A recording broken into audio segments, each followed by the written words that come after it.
사람들의 죄가 최악의 상황에 이르게 되었을 때 하나님은 한탄하시고 마음에 근심하셨다라고 말씀하고 있습니다. 6장 7절에 보면은 가라사대 나의 창조한 사람을 내가 지면에서 쓸어버리되 사람으로부터 육축과 기는 것과 공중의 새까지 그리하리니 이는 내가 그것을 지었음을 한탄함이라. 하나님이 한탄하시기 시작하셨습니다. 17절을 보면은 17절로 넘어가십시오. 드디어 하나님은 결정을 하십니다. 이 세상을 심판하시기로 결정을 하십니다. 회귀불능의 지점이 있습니다. 어느 지점이 넘어서면 돌아오기가 어려워집니다. 소설 가운데도 내일이면 늦으리라는 소설도 있습니다. 여러분, 지금은 은혜의 때입니다. 구원의 날입니다. 하나님께서 문을 열어놓으셨습니다. 계시록에 보면 문을 열면 닫을 자가 없다는 말씀이 있습니다. 그러나 동시에 하나님이 문을 닫으면 열 자가 없습니다. 기회는 아무나 아무 때나 주어지는 것이 아닙니다. 여러분이 건강할 때, 돈이 있을 때, 일할 만한 여러 가지 여건이 있을 때 주저하지 말고 주님의 일에 헌신하시기를 바랍니다. 늦습니다. 내일이면 늦습니다. 여러분 조금 지나면 늙고 돈 없고 병들고 비참한 모습으로 하나님 앞에 오긴 오지만 참 불행해집니다. 지금 이때입니다. 노아시대 사람들은 하나님의 인내가 무한하다고 생각을 했습니다. 그들은 죄를 짓고 죄를 지었습니다. 끝없이 죄의 행진을 계속했던 것입니다. 그들에게는 더 이상 갈 길이 없었습니다. 창세기 6장에 보면은 하나님께서 지면에서 사람을 쓸어버리시겠다라는 말을 한두 번 말하지 않고 5번 이상 반복해서 이야기를 하고 있다는 것입니다. 2절, 3절은 빼놓고 7절에 그 말씀이 있고요. 11절, 12절, 13절, 17절 똑같은 얘기를 하나님은 계속해서 하고 계세요. 이건 무엇을 의미합니까? 하나님은 더 이상 이 죄가 관영한 것을 보고 계실 수가 없다라고 하는 것을 설명해 주는 것입니다. 아무 누구도 하나님이 심판하는 데 대해서 불평과 원망할 수 없도록 그 사실을 반복해서 이야기를 하고 있는 것이죠. 11절을 보십시오. 11절 시작. 때에 온 땅이 하나님 앞에 회개하여 강포가 땅에 충만한지라. 12절 하나님이 보신즉 땅이 회개하였으니 이는 이 땅에서 모든 혈육 있는 자의 행위가 회개함이었더라. 13절 하나님이 노아에게 이르시되 모든 혈육 있는 자의 강포가 땅에 가득하므로 그 끝날이 내 앞에 이르렀으니 내가 그들을 땅과 함께 멸하리라. 그리고 17절 아까 읽었죠? 읽어주십시오. 내가 홍수를 땅에 일으켜 무릇 생명의 기식이 있는 육체를 천하에서 멸절하리니 땅에 있는 자가 다 죽으리라. 왜 하나님께서 똑같은 사실을 이렇게 여러 번 한 장에서 반복하고 있을까요? 그것은 하나님의 결정이 틀림없다는 것을 의미합니다. 변명할 수가 없다는 것입니다. 후회하지 않으신다는 것입니다. 심판을 돌이키지 않는다는 것입니다. 근데 11절, 12절, 13절에서 재미있는 표현을 봅니다. 11절에 보면 하나님 앞에라는 말이 있습니다. 하나님 앞에. 12절에 보면은 하나님이 보신즉 이렇게 되어 있습니다. 13절을 보시면 그 끝날이 내 앞에 이르렀다라고 말하고 있죠. 그런데 이게 성경에 보면은 인간이 파멸할 때는 인간만 파멸하지 않는다는 것입니다. 땅에 있는 모든 동식물이 다 파괴된다는 것입니다. 왜냐하면 땅에 있는 모든 동식물은 인간을 위해서 주어졌는데 인간이 타락하기 때문에 동물까지도 인간 때문에 다 죽음을 갖게 된다는 것입니다. 사람의 몸에 종양이 납니다. 어느 정도 종양이 나면 약을 먹거나 또 치료를 하면 고칠 수가 있습니다. 그러나 그 종양의 정도가 심각하면 의사 선생님은 수술을 해야 된다고 말을 합니다. 수술해야만 그 종양을 제거할 수가 있기 때문입니다. 그러나 어떤 경우에는 수술도 불가능할 정도로 이미 퍼진 경우가 있습니다. 그래서 많은 사람들의 경우에 보면 암인 줄 알고 배를 쬐더니 그냥 수술도 못하고 그냥 덮어버리는 수가 많은 것은 이미 한계 상황이 넘어갔기 때문에 그런 것입니다. 여러분, 이제 수술을 할 수도 없는 상황이면 어떻게 됩니까? 간단하죠. 그냥 죽는 것이죠. 소망이 없습니다. 집안에 벌레나 구더기가 쓸었다고 생각을 해보십시다. 어느 정도 구더기가 있었을 때는 청소를 합니다. 약을 뿌립니다. 그래서 그 구더기나 벌레를 제거합니다. 그 부분을 썩었지만 이미 가를 수가 있습니다. 근데 어느 날 자기 집을 들여다보니까 구더기가 한 부분에 있는 게 아니라 온 방에, 온 창고에, 광에, 천정에, 벽에, 지붕 위에 가득 찼습니다. 어디 하나 손댈 수가 없습니다. 그래서 그 나무를 만져봤더니 벌레에 의해서 나무가 다 썩어버린 거예요. 건들기만 하면은 그냥 나무가 무너지는 것이죠. 그런데 전염병까지 돌았어요. 그럼 어떻게 합니까? 청소하지 않습니다. 그때는 휘발유를 뿌리고 집을 불태워버리는 것입니다. 불태워서 온 병을 다 불태우고 난 다음에 다시 집을 짓는 것입니다. 그렇습니다. 심판이란 다시 시작하는 하나님의 방법입니다. 다 쓸어버려야 다시 시작하는 것입니다. 새술은 새 부대에 넣습니다. 헌 부대에 새술을 넣으면 그 술을 감당을 못하는 것입니다. 누더기엿은 던져야 됩니다. 누더기엿은 아무리 고쳐도 누더기입니다. 고칠수록 더 누더기가 되는 것입니다. 여러분, 옛사람은 죽어야 합니다. 옛사람은 보호하면 안 됩니다. 아무든지 나를 따라오려거든 자기를 부인하고 자기 십자가를 지고 나를 따르라고 말했는데, 여러분, 많은 사람들이 옛사람이 아쉽고 미련이 있어서 내 과거의 삶, 내 과거에 화려했던 나의 경력, 세상에서 살던 나의 모습이 버리기가 아까워서, 옛날 자기 성품, 개성, 이거 다 버리기가 아까워서 그것을 움켜쥔 채 예수 잘 믿어보려니 안 되는 거예요. 하나님께서 그때는 쓸어버리시는 거예요. 불태워버리시는 것이죠.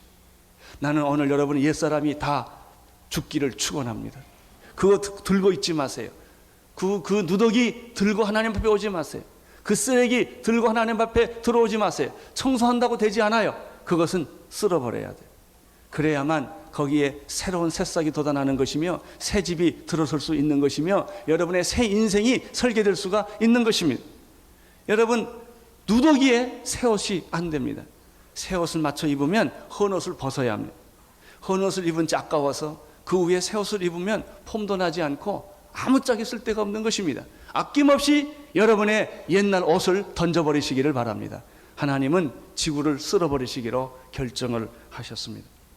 그러나 그것은 하나님의 심판이라고 하는 것은 멸망을 의미하지 않습니다. 하나님의 심판이라고 하는 것은 구원을 위하여 주시는 것입니다. 이대로 갖다 다 죽게 되니까 하나님의 택한 백성들을 살려주기 위하여, 이 세상을 심판하는 것은 당신을 구원하기 위하여, 택한 백성을 구원하기 위하여 하나님이 다시 시작하시는 것입니다. 그래서 하나님께서 심판 중에라도 구원을 계획하셨습니다. 하나님의 구원은 어떻게 시작되었습니까? 노아라고 하는 한 사람을 통하여 구원은 시작됩니다. 앞으로 불의 심판이 오게 될 것입니다. 그러나 하나님께서는 이 불의 심판을, 역사의 종말을 이제 우리가 맞이하게 되겠지만은, 그러나 인류를 다 심판하는 것이 아니라 하나님의 택한 나라, 택한 백성, 택한 민족, 택한 방언, 택한 사람들을 통하여 하나님은 새하늘과 새 땅에 영원한 왕노릇 할 수 있는 당신의 백성을 입맞은 14만 4천과 많은 하나님의 그 택한 백성들을 구원하시기를 원하시는 것입니다.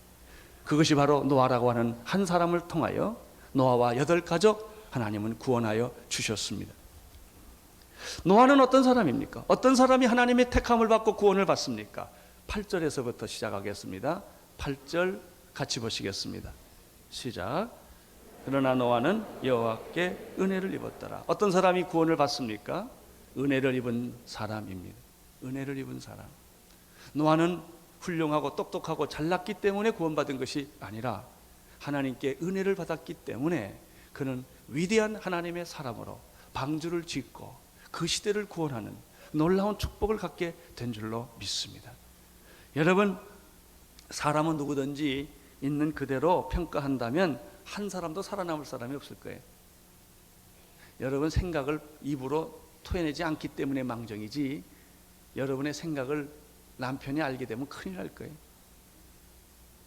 여러분 남편이 가지고 있는 생각을 말 안 했기에 망정이지, 아내가 알았더라면 몇 번 부부싸움 했을 것입니다. 다 사람은 말이죠, 감추어 죽게 사는 거예요. 들키면 큰일 납니다. 이게 은혜입니다. 죄가 있는데 들키지 않도록 막아주신 거예요. 여러분이 잘나서 있는 거 아니에요. 다 지금 있는데도 다 뒤집어 까면 큰일 납니다. 그거 안 까야지. 그냥 이대로 두고 살아야 돼. 이러고. 이게 인간이에요. 이게 은혜예요. 은혜를 입었다라는 말은 특혜를 받았다, 그런 말. 지난번에 새벽 기도 시간에 우리 김사무엘 목사님이 큐티 하시다가 이렇게 설명을, 은혜란 특혜입니다. 그러니까 내가 귀가 번쩍 뜨더라고요. 한보 특혜 같은 거 있잖아요, 이렇게. 그래요. 영적으로 보면 우리가 특혜를 받은 사람. 다 감옥에 갈 사람 여기 많습니다. 안 걸려서 다행이지. 감추어져서 다행이지. 이게 인간이에요. 여러분이 똑똑하고 훌륭하고 죄가 없어서 이 자리에 있는 거 아니요. 죄가 있지만 다 감추어진 거예요. 하나님이 봐주신 거예요. 죄 없다고 생각해 주신 거예요. 이걸 가리켜 은혜라고 말합니다. 나는 여러분들이 은혜 입은 자인 줄로 믿습니다. 은혜를 입었기 때문에 예수님 앞에 나오고, 은혜를 입었기 때문에 이 자리까지 있는 줄로 믿습니다. 그렇습니다. 구원받은 자는 어떤 사람입니까? 은혜 받은 자입니다. 하나님의 은혜를 입은 자들입니다. 자격이 없지만 자격 있는 것처럼 봐주시고, 실력이 없지만 실력 있는 것처럼 봐주시고, 아무것도 아니지만 하나님의 자녀로 세워주셔서 나로 하여금 그 은혜의 자리까지 가도록 하신 분이 하나님이신 줄로 믿습니다. 노아는 어떤 사람이었습니까? 9절을 보십시오. 9절에 두 가지 정보가 더 있습니다. 시작.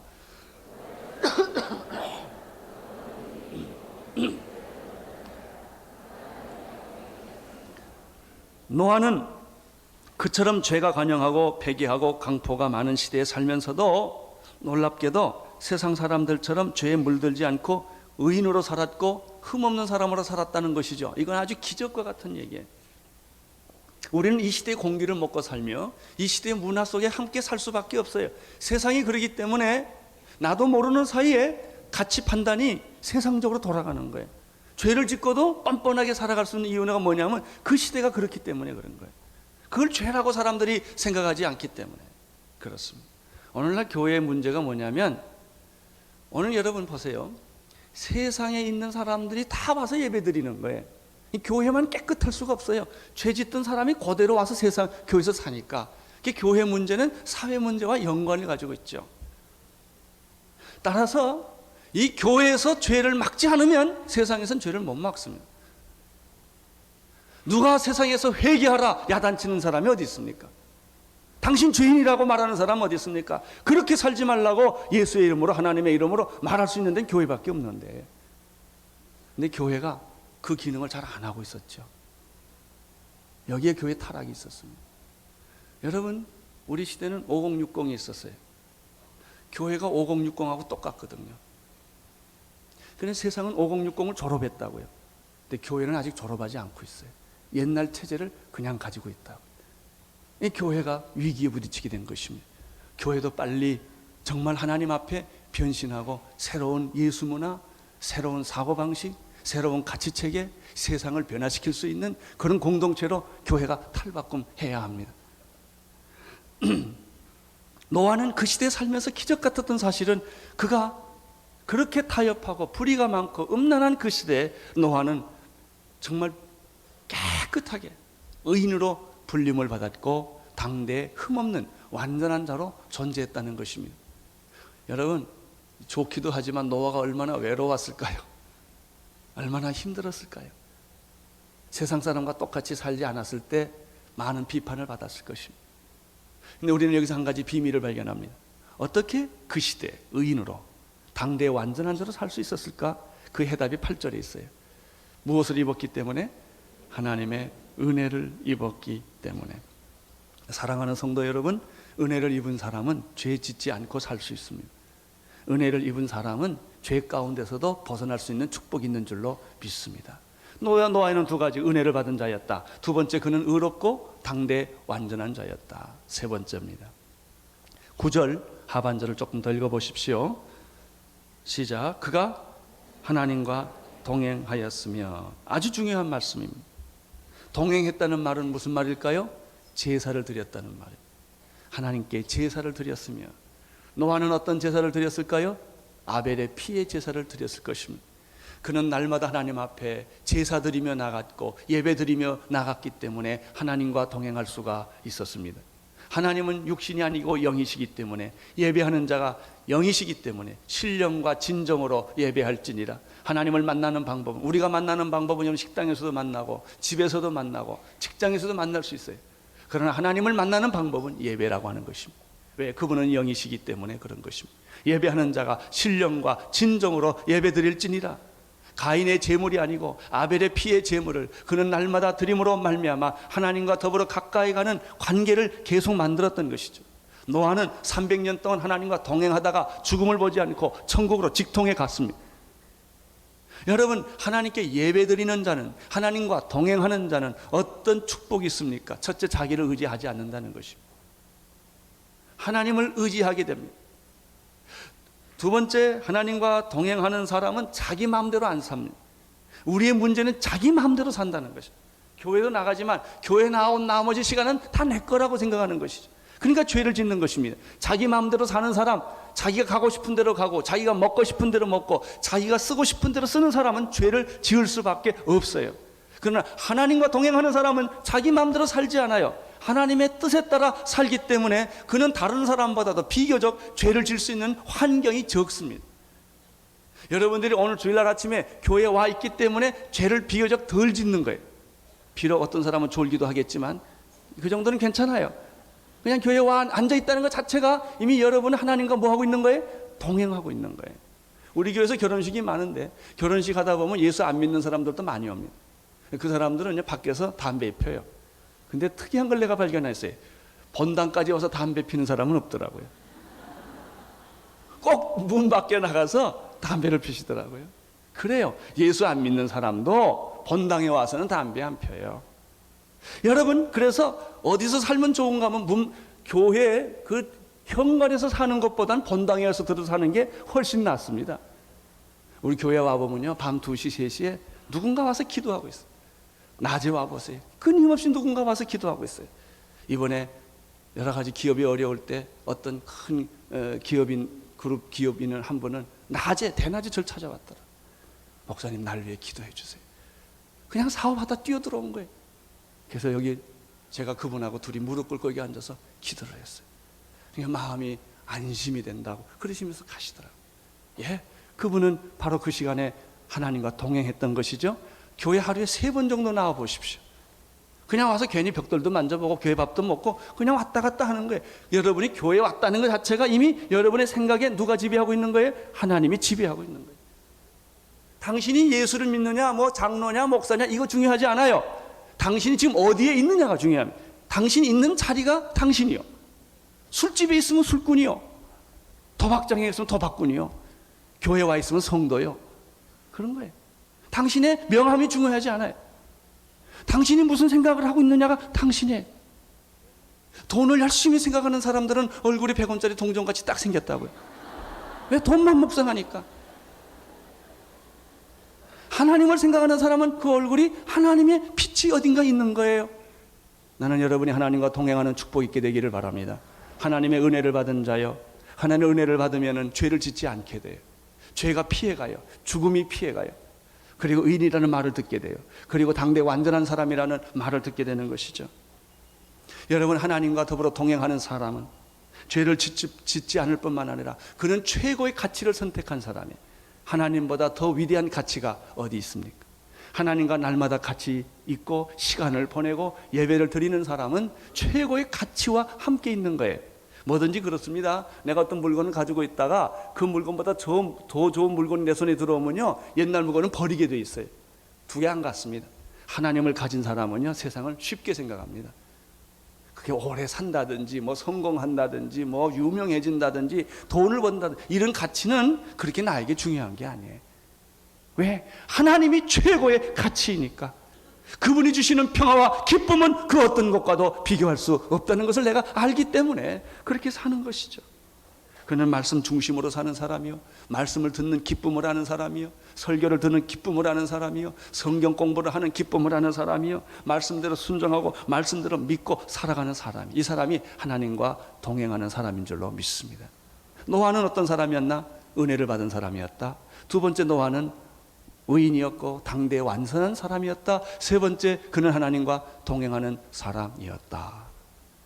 한 가지 더 있어요. 오늘 본문은 없지만 히브리서 11장 7절에 보면 그는 믿음의 후예라고 불림을 받기에 합당한 사람이었다. 히브리서 11장 7절에 보면 믿음으로 노아는 아직 보지 못하는 일에 경고하심을 받아 경외함으로 방주를 예비하여 그 집을 구원하였으니 이로 말미암아 세상을 정죄하고 믿음을 쫓는 의의 후사가 되었다. 당신은 믿음의 후예다. 나는 여러분의 비석에도 그런 말이 있게 되기를 바랍니다. 이 사람은 믿음의 사람이었다. 이 사람은 세상에서 하나님과 더불어 동행하고 살았던 사람이었다. 여러분, 그런 별명이 있어야 되지 않겠습니까?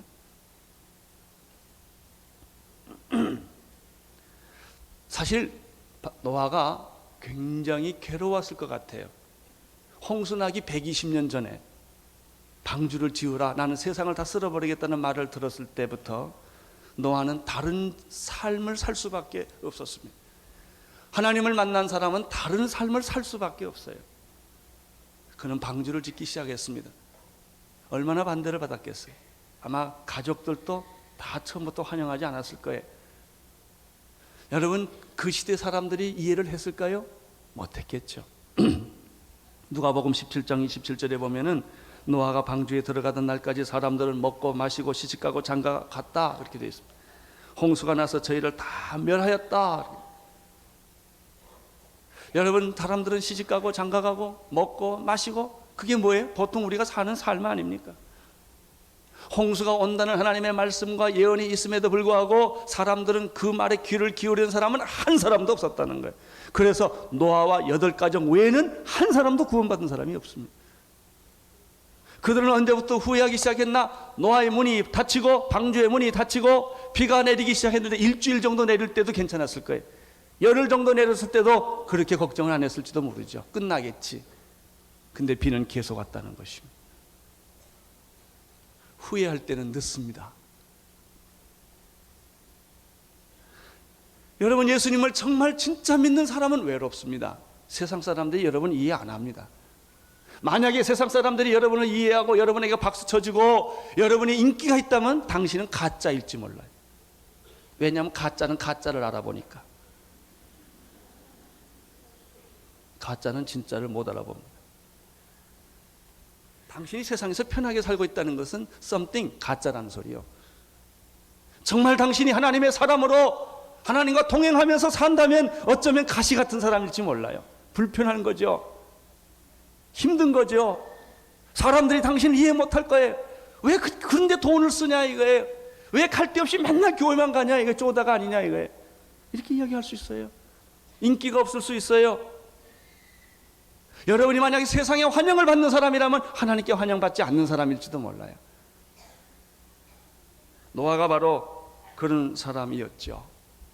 13절에서 하나님은 다 쓸어버리기로 결정하시고 난 다음에 14절에 하나님은 노아에게 방주를 지으라고 말을 합니다. 14절을 보십시오. 시작. 너는 잣나무로 너를 위하여 방주를 짓되 그 안에 간막들을 막고 역청으로 그 안팎을 칠하니라. 방주는 누구를 위해 지어진 겁니까? 모든 사람을 위해 지어진 게 아닙니다. 누구를 위하여? 너를 위하여. 방주는 당신을 위해 지어진 거예요. 노아를 위해 지어진 거예요.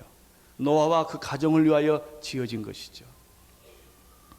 잣나무로 짓되 너를 위하여 방주를 짓되, 하나님의 택한 백성을 위해 교회가 존재하는 것입니다. 교회는 모든 사람이 다 오는 것은 아닙니다. 다 올 수도 없습니다. 택한 받은 사람이 이 자리에 오는 것입니다. 좀 얼렁뚱땅 믿어도 그래도 하나님의 택한 사람은 얼렁뚱땅한 자식도 자식인 것과 마찬가지로, 좀 성경도 안 읽고 6개월씩 방학했다가 오더라도 교회 오는 건 기적입니다. 여기는 아무나 오지 못합니다. 하나님이 택한 백성들만이 오는 곳입니다. 아무나 하나님의 이름을 부르지 못합니다. 하나님의 택한 백성들이 하나님의 이름을 부르는 것입니다. 그건 기적입니다. 노아를 위하여 하나님은 방주를 지었습니다. 15절, 16절을 보십시오. 시작.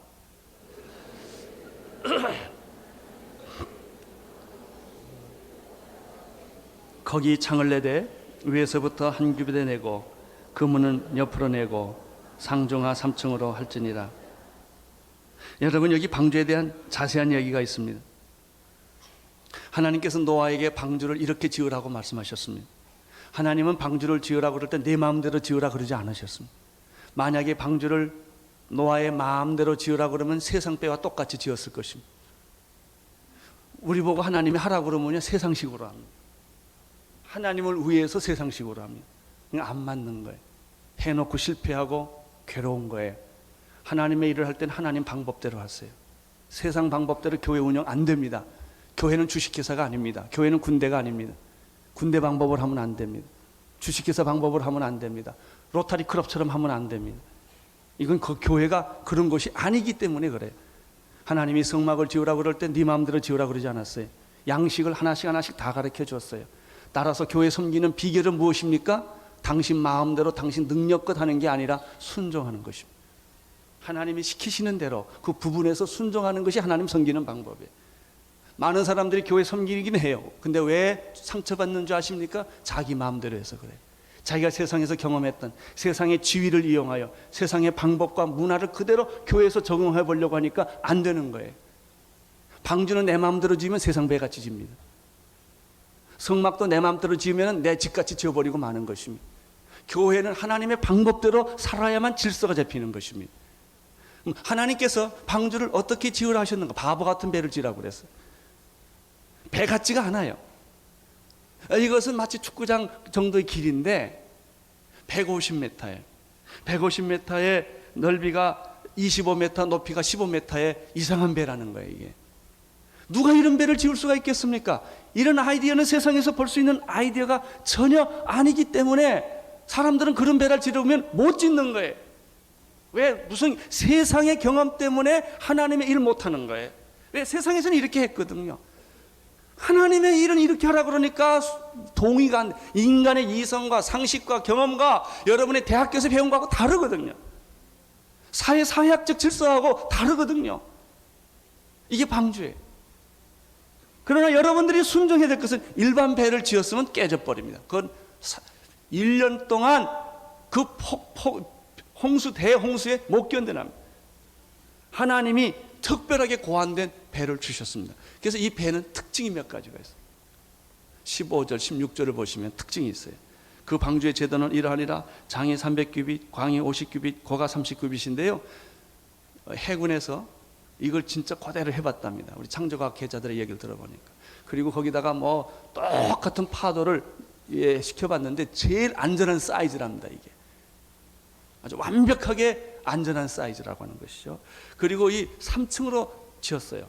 그래서 짐승들이 다 차곡차곡 이 컴퓨터 방에 들어가듯이 전부 들어가고 칸을 만들어서 한쪽으로 쏠리지 않도록 완벽하게 구성을 했다는 것입니다. 안팎으로 역청을 만들어서 새지 않도록 만든 거예요. 근데 특징이 그 16절에 있어요. 위에서부터 한 규빗, 거기 창을 내되 위에서부터 한 규빗을 내고 이렇게 돼 있죠. 창문이 몇 개 있어요? 하나 있다는. 그 큰 배 창문이 하나예요. 꼭대기에. 무슨 얘기예요? 보통 배는 밖을 보기 위해서 창문을 얼마나 멋지게 만듭니다. 하나님의 배는 창문이 없습니다. 하나밖에 없습니다. 공기 유통하고 햇빛이 들어가는 정도 외에는 빛을 안 줬습니다. 무슨 얘기입니까? 밖을 보지 말라는 거예요. 사람들은 뭘 보고 싶어요? 밖을 보고 싶어요. 밖을. 왜 막아놨냐 이거예요. 답답하게 왜 막아놨냐 이거예요. 그러나 밖을 내다보면 무슨 일이 생길까요? 죽음의 바다에 나무 하나 산 하나 보이지 않는 망망대해 지구 전체가 물로 덮여 있죠. 그 물 위에 떠 있는 건 뭘까요? 썩은 시체와 동물의 시체일 거예요. 그게 몇 년 동안? 1년 동안. 밖에 나가는 순간 당신은 죽습니다. 그리스도 안에 있는 사람은 세상을 나가면 안 돼요. 창문이 하나밖에 없어요. 밖을 보지 말라는 거예요. 그러면 얼마나 신경질 나겠습니까? 여러분, 거기에 비가 온 게 150일이에요. 물이 빠진 게 166일이에요. 땅이 마른 게 57일이에요. 전부합은 363일이에요. 앞뒤로 붙이면 근 1년이에요. 1년 동안 배 안에서 살아야 되는으니 우리 노희천 박사님이 쓴 글에 보니까 동물이 그 당시에 현재로 환산하니까 약 17만 5천 종인데 그걸 암수로 하니까 한 30몇만 마리라는 거죠. 그 동물들이 그 방 안에 있는데 이걸 어떻게 살 수 있겠느냐라는 질문을 할 수밖에 없어요. 그게 뭔지 아세요? 그것이 광야의 40년하고 똑같아요. 크리스천의 삶은 방주 안에서 삶이에요. 어떨 때는 답답하고 어떨 때는 신경질이 나고 어떤 때는 뛰쳐나가고 싶은 그런 제한성이 있는 것이지만은, 그러나 보십시오. 제일 안전한 곳이 어디입니까? 방주입니다. 방주보다 더 안전한 것은 그 당시에 없었습니다. 모든 사람은 왜 물에 빠져 죽었습니까? 방주에 들어가지 못했기 때문입니다. 방주에는 창이 하나밖에 없습니다. 1, 2, 3층으로 되어 있지만 문이 들어가는 입구는 3개지만 일단 들어가면 문이 닫히는 것입니다. 밖에서 문이 열 수 없도록 되어 있는 것이 바로 방주였습니다. 이 방주에 또 하나의 특징이 있어요. 동력이 없다는 것입니다. 모든 배는 노가 있습니다. 노가 없으면 돛이 있습니다. 바람을 이용해서 가든 노를 저어서 가든 가는 것입니다. 현대배는 이 프로펠러 스크린으로나 공기로 갑니다. 근데 이 노아 방주의 특징은 동력이 없다는 것입니다. 내가 속도를 낼 수가 없어요. 내가 멈출 수가 없어요. 물결 치는 대로 바람 부는 대로 가는 것이 크리스천이에요. 여러분, 당신의 인생을 당신이 다 운전할 것 같지요? 그러나 그렇지 않습니다. 우리는 한치 앞을 못 내다보고 사는 사람이에요. 다 똑똑한 것 같아서 다 술을 쏟아보면 1년 후는 감옥에 들어가요. 그게 세상이에요. 우리는 전혀 미래를 예측하지 못하는 게 방주입니다. 방주에 없는 게 또 하나 있어요. 나침판입니다. 키가 없습니다. 동력이 없지요. 키가 없지요. 그냥 거기 들어가서 밖을 또 못 내다보지요. 그리고 그 안에서 어떻게 살아야 되는 거예요. 이게 크리스천의 삶이에요. 그러나 이렇게 답답한 것처럼 느껴지고 보여지지만 이 크리스천의 삶이 가장 안전한 축복의 장소라고 한다는 사실입니다. 할렐루야. 이것을 깨닫는 게 비밀이에요. 예수 믿는 재미예요.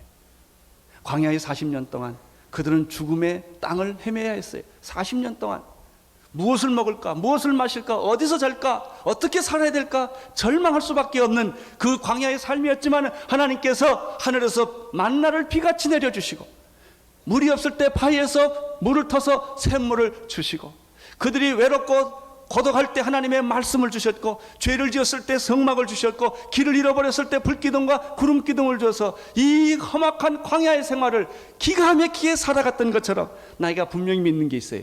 1년 동안 방주의 삶은 기가 막혔다 이게. 기가 막혔다. 어떻게 살았는지 우리가 모르지만 기가 막혔을 거다. 왜? 하나님이 함께 계시기 때문에. 인생을 내가 운전하는 것이 안전하겠습니까? 하나님이 운전하는 게 안전하겠습니까? 인생의 속도를 내가 조절하는 것이 안전하겠습니까? 하나님이 속도를 조절하는 것이 안전하겠습니까? 누가 그런 질문을 했어요. 그 많은 짐승들이 노아와 함께 어떻게 살았겠느냐? 음식은 무엇이며 배설물은 어떻게 할 것이며 또 8명의 사람이 어떻게 그 많은 짐승을 다 관리했겠느냐? 근데 그 만화책에서는 이렇게 기록되어 있더라고요. 하나님께서 기후가 낮고 산소가 작으면 동물들은 잠을 잔답니다. 동면. 그래서 그렇게 생각해 보니까 그 말이 맞아요. 1년 동안 하나님이 동면시켰을지 어떻게 알아요? 큰 코끼리가 쌕쌕 잠만 자고 있으니 먹지도 않고 싸지도 않고. 하나님이 하시는 방법은 우리가 상상할 수 없는 기기묘묘한 방법으로 당신의 백성들과 동물들을 지켜주셨을 줄 나는 믿습니다. 1년을 버텼으니까. 1년. 여러분이 이 세상이 아무리 험악하고 광야 같은 세상이라 할지라도 여호와를 바라보고 신뢰하는 자에게는 하나님께서 초자연적인 놀라운 축복의 삶을 주실 줄로 믿습니다. 이것이 방주의 삶. 인생이라고 하는, 크리스천의 삶이라고 하는 것은 방주의 삶과 같은 것이죠. 17절부터 20절까지를 보십시오. 시작.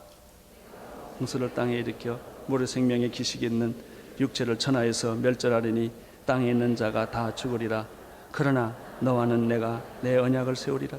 너는 내 아들들과 내 아내와 내 자부들과 함께 그 방주로 들어가고 혈육이 있는 모든 생물은 너는 극기 암수 한 산씩 방주로 이끌어 들여 너와 함께 생명을 보존케 하되, 새가 그 종류대로 육축이 그 종류대로 땅에 기는 모든 것이 그 종류대로 각기 둘씩 내게로 나오리니 그 생명을 보존케 하라.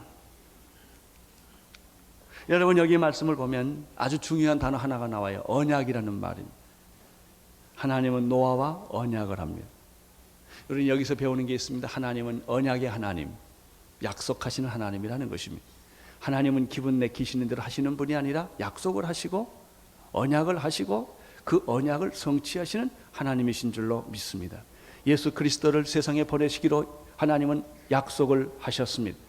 여인의 후손에서 뱀의 머리를 상하게 할 것이요, 내가 너희에게 메시아를 보내주리라. 인류를 구원할 메시아를 내가 너희에게 보내주리라. 구약에서 수없이 반복적으로 날짜를 얘기하시고 장소를 얘기하시고 여인의 몸에서 날 것을 얘기하시고 처녀의 몸에서 날 것을 얘기하시고 베들레헴에 날 것을 얘기하시고, 하나님께서는 모든 이 아이가 태어날 때 2살 이 아이는 다 죽을 것이고, 이렇게 예언을 하고 나서 태어난 분이 예수 그리스도이십니다. 하나님은 약속하시고 그 약속을 성취하시는 것입니다. 하나님은 언약하시고 그 언약을 성취하시는 분이 하나님이십니다. 성경은 무슨 책입니까? 언약의 책, 약속. New Testament, Old Testament.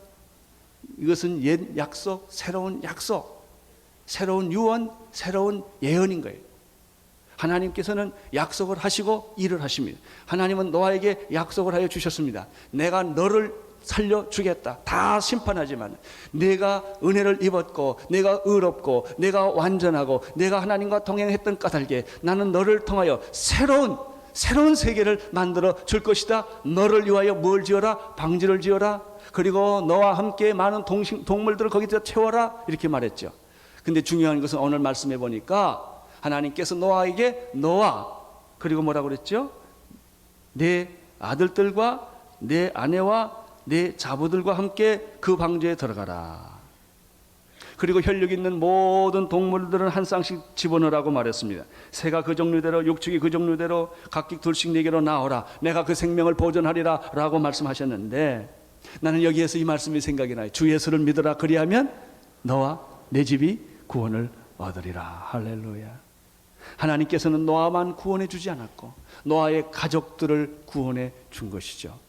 여러분, 예수 믿지 않는 집에 시집간 것을 감사할 수 있게 되기를 바랍니다. 왜 그래요? 그 집안을 뭐 하려고? 구원하시려고. 반드시 구원하게 될 줄로 믿습니다. 여러분, 혼자 예수 믿는다고 생각하지 마세요. 여러분은 구루터기예요. 뿌리예요. 이것이 반드시 열매를 맺어서 여러분의 가정을 다 구원하고도 남는 축복이 있는 줄로 믿습니다. 노아만 구원하지 않고 노아와 그 아내와 세 아들과 세 자부까지 하나님께서 다 구원해 주신 것입니다.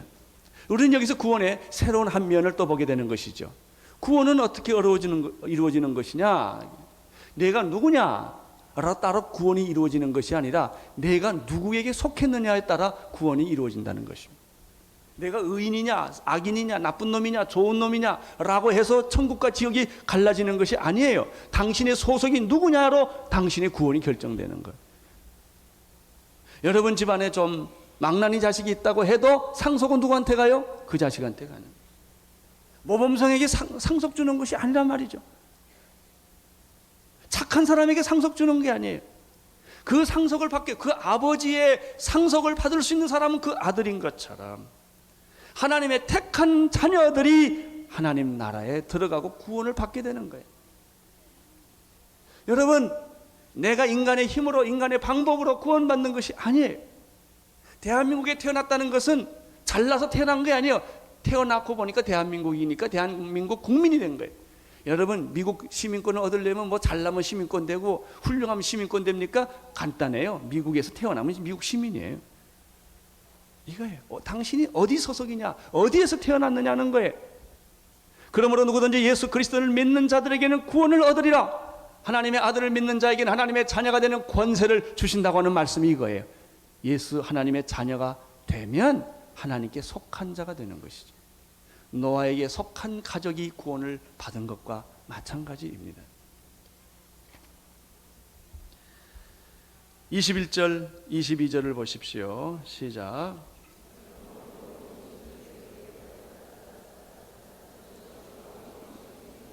(22절) 노아가 그와 같이 하되 하나님이 자기에게 명하신 대로 다 주네. 우리는 여기서 마지막 노아의 또 하나의 모습을 봅니다. 노아는 순종하는 사람이었다. 자기 이성과 세상의 가치 기준에 따라 움직인 사람이 아니었고 하나님의 말씀대로 준행하는 사람이었다. 오늘 나는 여러분들이 교회 안에 오신 것을 축하합니다. 예수 그리스도를 믿고 그리스도 안에서 하나님의 자녀가 된 것을 진심으로 축하드립니다. 이것은 마치 노아의 방주 안에 들어온 것과 마찬가지입니다. 그러나 노아의 방주 안에 들어오면 찬란한 세계가 전개되는가? 아니에요. 방주와 같은 답답함이 있습니다. 어떤 때는 여러분의 자존심이 상하고, 어떤 때는 여러분들이 손해를 볼 수도 있으며, 어떤 때는 여러분이 힘들 수도 있어요. 그러나 놀라지 마십시오. 교회 안에서 그리스도를 발견하십시오. 여러분 광야 속에서 그리스도를 발견한 것처럼 방주 안에서 하나님의 은혜를 발견하기 시작하면 방주는 천국이 되는 것입니다. 여러분의 삶이 천국으로 변할 줄로 믿습니다.